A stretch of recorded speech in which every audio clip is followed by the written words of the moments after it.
အပိုင်းလေးမှာတော့ကိုဆိုင်လေးစိတ်ပြောင်းသွားပြီးတော့ကာအိုရီနဲ့အတူတူပြိုင်ပွဲဝင်ဖို့အတွက်လက်ခံလိုက်ကချက်ချင်းဆိုလိုပဲကာအိုရီနဲ့အတူတူသူရဲ့တငယ်ချင်းတွေကစပိန်တွေကိုစီးပြီးတော့ပြိုင်ပွဲခန်းမကိုအလျင်မြန်ပဲနင်းသွားကြပါတယ်။အရေးတဲ့အမြင်လိုချင်မှပဲစပိန်ကအရှိမရောက်တာကြောင့်ကာအိုရီကတော့ဒေါသထွက်နေပါတယ်။ပြုံနဲ့ပြိုင်ပွဲခန်းမကိုရောက်လာခဲ့ကရီယာရဲ့လောဘအတွက်ကိုဆိုင်နဲ့ထန်ကိုတကုံးမှဝင်ထားလိုက်ပြီးတော့ကာအိုရီကတော့အဝတ်စားတွေပြင်ဆင်ပြီးတော့ဘိုင်ယိုလက်ကိုကန်ပြီး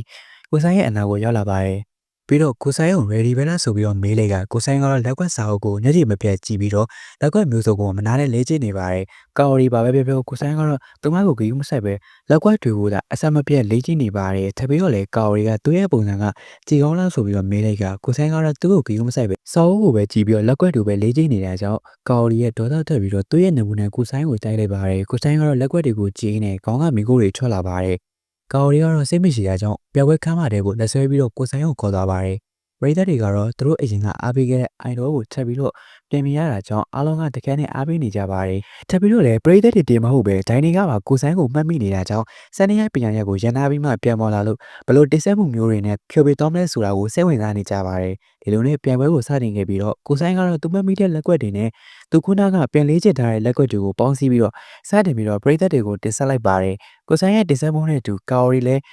ဘိုင်ယိုလက်ကိုစတင်ပြီးတော့တီးလိုက်ကနှစ်အောင်လုံးပေါက်ဆက်ပြီးတော့သူတို့ရဲ့အမှုပညာကိုအားလုံးရှင်းမှာပုံဖော်နေပါတယ်။တကူတွေကမှထူးဆန်းတဲ့စွမ်းရည်ပိုင်ရှင်ရှိတဲ့သူနှစ်ယောက်ပေါင်းဆက်လိုက်တဲ့အခါမှာတော့ဒိုင်တွေနဲ့ကင်မရာမှာရှိတဲ့သူတွေအားလုံးရဲ့တန်အောင်တော်နဲ့ဖြစ်သွားကြပါတယ်။ဒီလိုနဲ့ကိုဆိုင်ရဲ့ဆန်နီယာဒီကွက်နဲ့ကာအိုရီရဲ့ဘိုင်ယိုလက်တန်တွေနေကြောင်းပရိသတ်တွေအားလုံးနဲ့မျက်တော်မကဲကြည့်နေချိန်မှာပဲချက်ချင်းစွတ်လို့ပဲကိုဆိုင်ကတန်စင်စာအုပ်ကိုကြည့်နေရင်းကလည်းတန်စင်တွေကတစားစီပြောကွယ်သွားခဲ့ပါတယ်။တန်စင်တွေပြောကွယ်သွားတဲ့တပံနဲ့သူ့အမေရဲ့ပုံရိပ်ကိုပြန်ပြောင်းလာပြီးတော့သူဘလောက်ပဲလက်ကဆန်နီယာတွေတီးပါစီဘာတကူမှလုံးဝမကြားရပါဘူး။နောက်ဆုံးမှာတော့ကိုဆိုင်နဲ့စိတ်သက်တွေကျသွားပြီးတော့တီးနေရကနေချက်ချင်းရက်တက်လိုက်ပါတယ်။ကိုဆိုင်ရဲ့တန်စင်တွေရက်သွားတော့ကာအိုရီလည်းချက်ချင်းပဲသူ့ရဲ့ဘိုင်ယိုလက်ကိုရက်တက်လိုက်တာ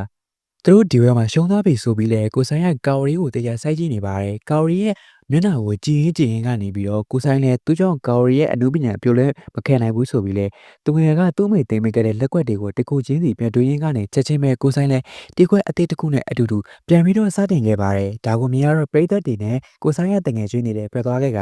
သူတို့အနားမှာရှိတာကြောင့်ဘာမှစိတ်ထဲမကြပဲစကြိုးစားဆိုပြီးတော့အော်ပြီးတော့အားပေးနေပါတယ်ဒီလိုနဲ့ကိုဆိုင်တယောက်လည်းအားရရှိလာပြီးတော့သူငယ်ကသူ့မိသိမ်းမိခဲ့တဲ့ဒီကွက်တွေကိုပုံပေါ်ပြီးတော့ကာအိုရီရဲ့ဘိုင်ယိုလန်နဲ့အတူကမ်းမတွေကလူအားလုံးကိုအကောင်းဆုံးဖျော်ပြတင်ဆက်နေပါတယ်နောက်ဆုံးမှာတော့နေအောင်လုံးရဲ့ဖျော်ပြမှုလည်းပြီးဆုံးသွားခဲ့ရာပရိသတ်အားလုံးရဲ့လက်ခုပ်တွေလည်းတခဲနဲ့အားပေးနေကြပါတယ်ကာအိုရီကတော့အစမ်းကိုအားထုတ်ကြိုးစားခဲ့တာကြောင့်ဒီလိုလုံးချွေးပြီးနဲ့သူမလည်းအရန်ကိုပင်ပန်းနေခဲ့ပြီးတော့ကိုဆိုင်နဲ့အတူတူကောင်းဝင်ရန်ကိုကြည်ရင်းကနေပြီးတော့တဖြည်းဖြည်းသူမလည်းစိတ်မပေါ်မှာလဲကျသွားခဲ့ပါတယ်သူမလဲကျတာတော့အားလုံးလည်းစိုးရင်ပြီးတော့ပါဇက်အောင်းသားနဲ့ကြည့်နေကြပါတယ်ကိုဆိုင်ကတော့အကောင်းဆုံးလုံးနိုင်တယ်လို့သူ့ကိုယ်သူဂုဏ်ယူနေပါတယ်